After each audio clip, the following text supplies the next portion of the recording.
All right, if you love Steve Serby's weekly Q&As in the New York Post, then this week you got 2 Q&As for the price of 1. New York Post sports columnist Steve Serby caught up with the offensive coordinator of the New York Giants, that will be Mike Kafka, and Big Blues defensive coordinator, Wink Martindale. It's an All Giants Sundays with Serby, as Steve joins me now. Busy week for you, Steve. You had 2 people to interview for your Q&A. How were you able to juggle both? You were able to handle this pretty well? Well, I give credit to the New York Giants Public Relations Department, Dion Dargan, and Coach Brian Dable, who made this necessary.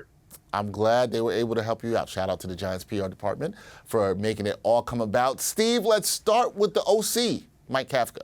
The Giants offense last year, it was not exciting, but it was serviceable. Does Kafka see this offense with Daniel Jones taking a leap in 2023?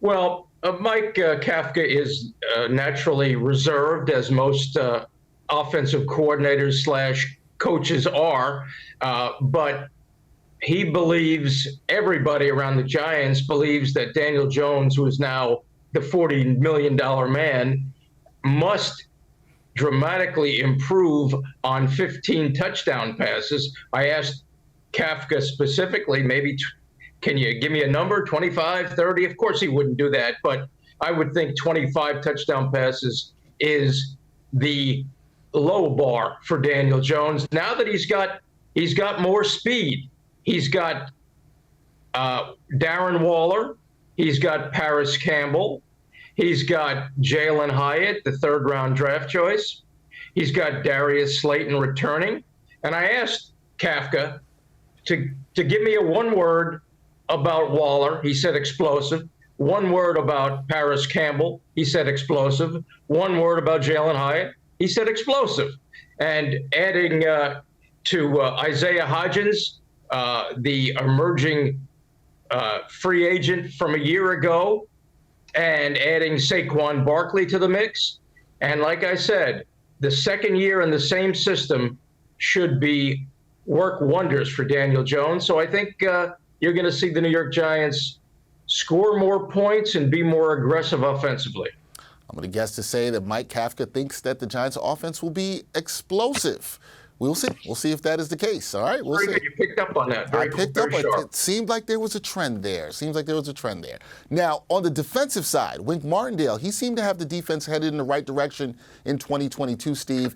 As he continues to shape his defense and the defensive identity of the G-men, what kind of players does he enjoy coaching on the defensive side of the ball? Well, as all coaches do, Wink loves passionate players, but he also wants players with what he calls old school violence.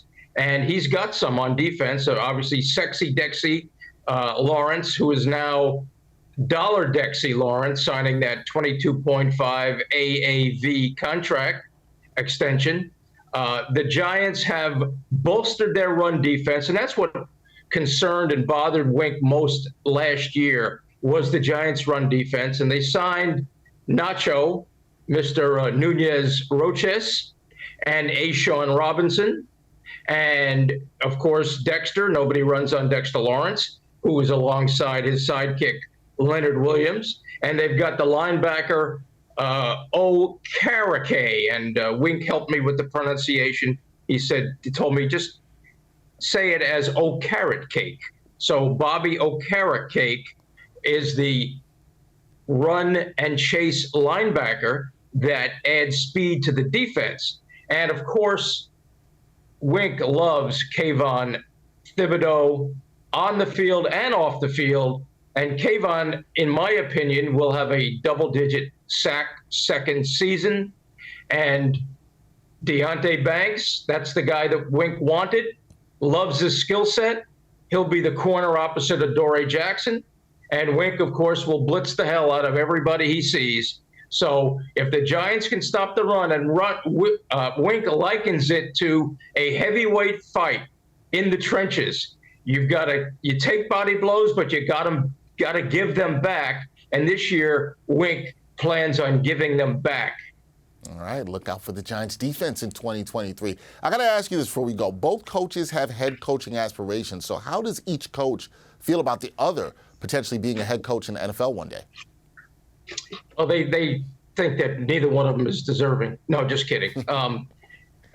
Well, Wink interviewed with the Indianapolis Colts and might have gotten the job had Jim Irsay, the owner, not told him that we need an offensive coach because we're going to draft a quarterback, and that quarterback became Anthony Richardson. But Wink is not discouraged at 60 years old. He listens to Bill Parcells, who told him, don't force it. It's going to happen. Wink deserves to be a head coach. There's no question about it. And Kafka seconds that emotion because he loves how authentic Wink is. The players do as well. He loves what a straight shooter Wink is, and he loves his aggressive mindset. So Wink should have been a head coach by now. Brian Dable waited almost a lifetime for his opportunity.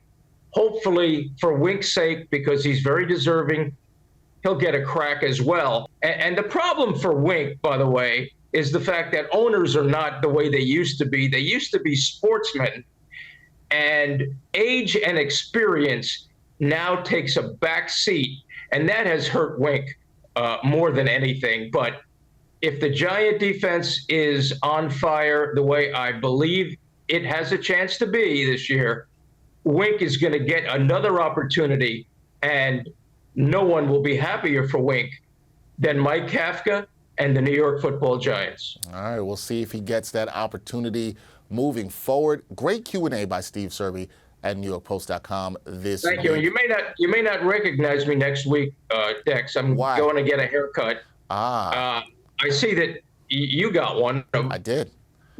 What'd you pay for that? I'm just curious. You asked me this before we started. Let's just say my haircuts cost a little north of $80. We'll say that.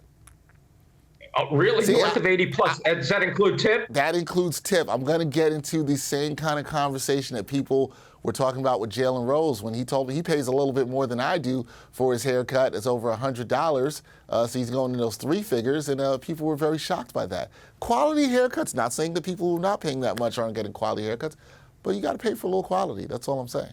And your time. Yeah, I hear you're a big tipper, though. Is that true?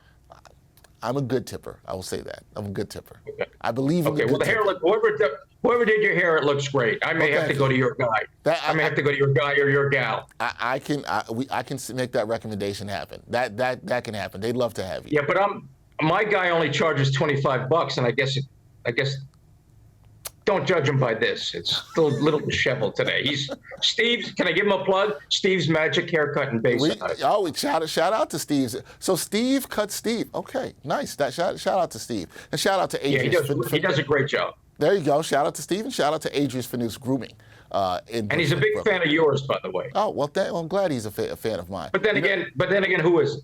No, I'm sure there's somebody who isn't, but I don't really think of those people at all whatsoever. But you know what people think about? Your Q&As every week. Check out Steve's Q&A on nypost.com. Wink, Martindale, Mike Kafka were the people that Steve talked to this week. It's a really good one. Check it out. Steve, look forward to seeing you next week with the new haircut. Can't wait to see you. Yes, sir. Yes, sir. Hope you like it. Thank you, Dex. I'm sure I will. Thank you, Steve.